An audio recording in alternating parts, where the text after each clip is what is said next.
और इस नैरेटिव से डेफिनेटली आप कह सकते हैं कि पूरे कांग्रेस के गठबंधन डीएमके और उनके जो पार्टियां लगभग 20-22 पार्टियां हैं, उनको कम से कम इस बात को ये एहसास जरूर होगा। चिदम्बरम साहब भी कल यही प्रेस कॉन्फ्रेंस के कह रहे थे कि बीजेपी की क्या यहाँ पे क्या किस तरह की पहचान है। तो ये पहचान पीएम मोदी ने तमिलनाडु के लोगों को दिखाया है कि जब आप ஓடி விளையாடு ஓய்ந்திருக்கலாகாது. அதுக்கு தான் சூப்பர் சரவணா ஸ்டோர்ஸ்ல சம்மருக்கு ஆடைகள் வாங்கும்போது அவுட்டோர் கேம்ஸ் ஃப்ரீ. ஓடு ஆடு விளையாடு சூப்பர் சரவணா ஸ்டோர்ஸ் சம்மர் கோடையை கொண்டாடலாம். मोदी की भूमिका को लेके लोग आज हजारों हजार के तादाद में जुट के आप ये देखिए किलोमीटर लंबे दूरी को तय करते हुए पीएम का ये कारवां चल रहा है। इतनी गर्मी के बीच में लोगों का इस कारवां को देखिए कहीं थमने का नाम नहीं ले रहा है। चंद्रशेखर, विनोद जी, आपसे ये भी जानना चाहेंगे, हमारे दर्शक ये जानना चाहेंगे आपसे, क्योंकि आप वहाँ पर होके आए हैं और पूरे तमिलनाडु में किस तरह से वहाँ पर चुनाव प्रचार चल रहा है, किस तरह की राजनीति वहाँ पर है, तो ये एक अच्छा मौका है आपसे जानने का। लेकिन उससे पहले हम अपने दर्शकों को बता दें कि ये नागरकोइल तमिलनाडु से हम ये सीधे दृश्य दिखा रहे हैं, जहाँ पर प्रधानमंत्री मोदी इस वक्त एनडीए के उम्मीदवारों के पक्ष में वहाँ पर प्रचार कर रहे हैं, वहाँ पर एक रोड शो कर रहे हैं नागरकोइल तमिलनाडु में। और आप देख सकते हैं कि रोड के दोनों काफ़ी संख्या में वहाँ पर लोग मौजूद हैं, प्रधानमंत्री का स्वागत कर रहे हैं, प्रधानमंत्री के प्रचार वाहन के ऊपर, प्रधानमंत्री के ऊपर पुष्प वर्षा वहाँ पर लोग कर रहे हैं और भारी संख्या में लोग हैं। ये उत्साह दिखाता है कि किस तरह से एनडीए गठबंधन को लेकर के वहाँ पर लोग उत्साहित हैं। नागरकोइल तमिलनाडु से ये सीधे दृश्य हम आपको दिखा रहे हैं। हमारे वरिष्ठ सहयोगी विनोद मिश्रा हमारे साथ जुड़े हुए हैं। अभी कुछ ही दिन पहले वो तमिलनाडु से होकर आए हैं और वहाँ की राजनीति किस तरह से वहाँ पर चल रही है उसको उन्होंने समझा है। विनोद जी, आपसे हम ये जानना चाहेंगे कि जो एनडीए का गठबंधन है ये कितना फायदेमंद है इस बार एनडीए के लिए? डेफिनेटली आप कह सकते हैं कि गठबंधन एक राजनीति की वहां पे आप देखिए कि डीएमके शासन में है और डीएमके के शासन में रहने के बाद भी जिसको वो कहते हैं कि ये द्रविड़ मॉडल ऑफ इकोनॉमिक्स की बात वो कहते हैं, जिसमें वो केंद्र के विकसित भारत के योजनाओं को एक तरह से वो बताते हैं कि ये हमारा तमिलनाडु का है। और आज आप देखिए कि उनकी क्या मजबूरी है कि कम से कम वो 22 छोटे बड़े दलों को उसने अपने गठबंधन में शामिल किया है, क्योंकि उन्हें इस बात का अंदेशा है कि हर रीजन में जो क्षेत्रीय दल है उनके अपने अपनी पहचान है, अपनी पकड़ है और इसके कारण वो इसको रिस्क लेना नहीं चाहते थे। आप बीजेपी में देखिए मात्र 5 या 6 दल हैं जो बीजेपी के साथ एआईडीएमके के साथ में इस गठबंधन में है। और इस गठबंधन की बड़ी खूबी से एक आप देखिए कि उसमें स्वामी ईपीएस जो नेतृत्व दे रहे हैं वो भी कमाल का नेतृत्व दे रहे हैं, जिसके बारे में लगातार आप कहिए कि उदयनिधि स्टालिन से लेके और स्टालिन खुद एमके स्टालिन खुद लगातार पलानीस्वामी पे है, जबकि उन्होंने अपनी अच्छी पकड़ बनाई है। एआईएडीएमके का जो पुराना बेस था उसको फिर से उन्होंने मजबूत किया है और ये मजबूती कम से कम डीएमके के लिए चिंता का विषय है कि वो सीधा सीधे दिल्ली बनाम तमिलनाडु करना चाहते हैं। तो आज तमिलनाडु के इस रोड शो में दिखाया कि ये नैरेटिव नहीं चलेगा, दिल्ली बनाम तमिलनाडु। तमिलनाडु भारत का एक अभिन्न हिस्सा है, भारत के डेवलपमेंट में सीधा तमिलनाडु का सरोकार है। पीएम के इस रोड शो में सीधा मैसेज और ये सीधी तस्वीर आप देख सकते हैं, भारत के लोग देख सकते हैं कि ये देश इस मामले में पुराने सारे नैरेटिव्स को बेईमानी साबित कर दिया है। मजबूत है तभी कोई राज्य मजबूत है। ये आदर्श आज अगर तमिलनाडु ने लिया है तो आप कह सकते हैं कि ये भारत का आज का सबसे बड़ा आदर्श और सबसे बड़ा स्लोगन है। चंद्रशेखर, विनोद जी, आपसे ये जानना चाहेंगे कि क्योंकि आप वहाँ पर आपने काफ़ी नज़दीक से वहाँ की राजनीति को देखा है, तो जिस तरह से काशी तमिल संगमम जैसे कार्यक्रम हमने देखे, जो एक प्रधानमंत्री ने जिस कार्यक्रम को आगे बढ़ाया और प्रधानमंत्री ने उस कार्यक्रम की कहीं न कहीं नींव रखी, उसके अलावा भारत के नए संसद भवन में सेंगोल की हम बात करें, तमिल शासन परंपरा को राष्ट्रीय स्तर पर प्रधानमंत्री ने सम्मान दिया।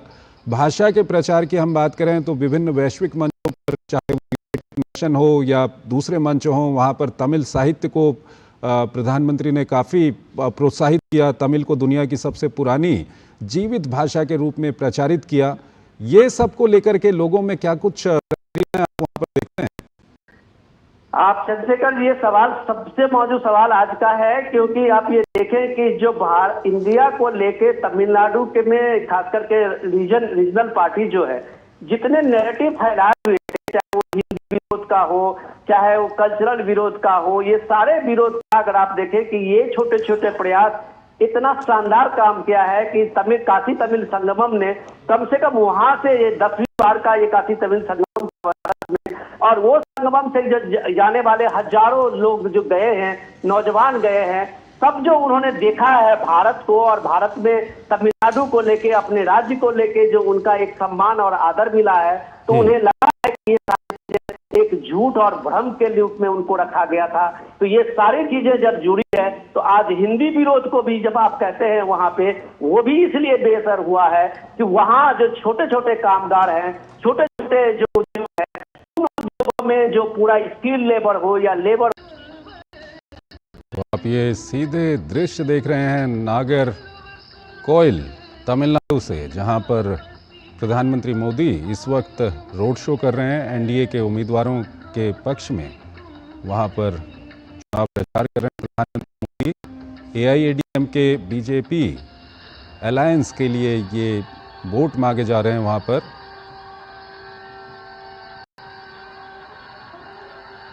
तो आपको हम ये सीधे दृश्य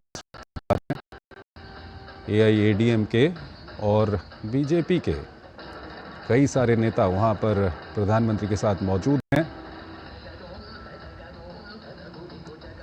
और काफ़ी महत्वपूर्ण ये रोड शो है। आप देख सकते हैं किस तरह से एआईएडीएमके और बीजेपी अलायंस की हम बात करें तो लोगों में काफ़ी उत्साह है इस अलायंस को लेकर के। आप बीजेपी का जो चुनाव चिन्ह है उसको यहाँ पर देख सकते हैं आप। दक्षिण भारत में बीजेपी लगातार अपने पैर पसार रही है, और तमिलनाडु के चुनावों की अगर हम बात करें तो वहाँ पर बीजेपी का अलायंस है एआईएडीएमके और कुछ छोटे दलों के साथ, और इसी अलायंस के लिए वोट मांगने के लिए प्रधानमंत्री वहाँ पर।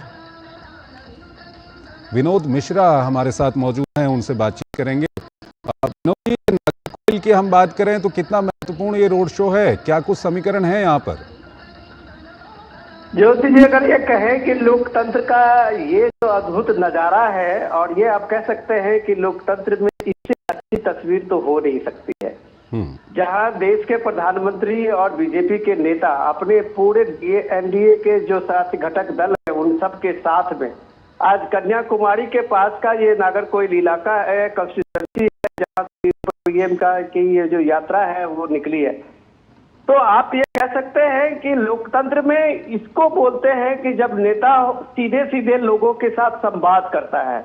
और तमिलनाडु में जो जिस तरह की राजनीति थी दशकों तक, उस राजनीति में अगर आज आप पीएम का ये रोड शो देखते हैं तो आपको लगता है कि विकसित भारत के संकल्प ने बहुत कुछ बदला है देश में। नैरेटिव्स बदले हैं, सोच बदले हैं, इक्वेशन बदले हैं, और ये सब कुछ बदले हैं। और इसका नजारा आपको अगर देखना हो तो आज आप तमिलनाडु के चुनाव में देख सकते हैं। तमिलनाडु का ये नागरकोइल का जो इलाका है, आप जो इसमें अगर आप इसको देखें चंद्रशेखर जी, तो इस इलाके में पीएम ने 2024 जी कन्याकुमारी का वो एक बहुत पीएम का महत्वपूर्ण रोड शो था। और आप देखिए कि पीएम का जो लगातार कैंपेन तमिलनाडु में रहा, तो बीजेपी अपने पूरे स्थापना काल से लेकर सबसे ज्यादा 11% जो वोट शेयर था वो बीजेपी ने तमिलनाडु में लिया है।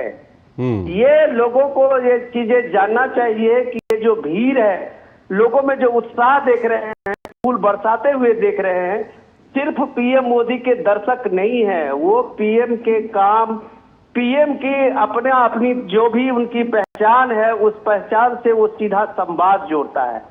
अगर तमिलनाडु में बीजेपी आज की तारीख में 11% वोट शेयर वाली पार्टी है, तो आप कह सकते हैं कि उसकी अपनी अच्छी पकड़ है और अच्छी पहचान बीजेपी की बनी है। वो भी कोई एक कम्युनिटी नहीं है। अगर आप 2024 का ही रिकॉर्ड देखिए तो चेन्नई से लेकर कोयम्बटूर और कन्याकुमारी के जिस इलाके में पीएम है, उस इलाके में बीजेपी के अपोजिशन में तमिलनाडु में डीएमके के अपोजिशन में सबसे ज्यादा वोट पड़ने वाला कोई एक पार्टी थी, तो बीजेपी थी। तो ये आपको साबित करता है कि बीजेपी ने अपना किस तरह का फुटप्रिंट बढ़ाया है दक्षिण के राज्यों में।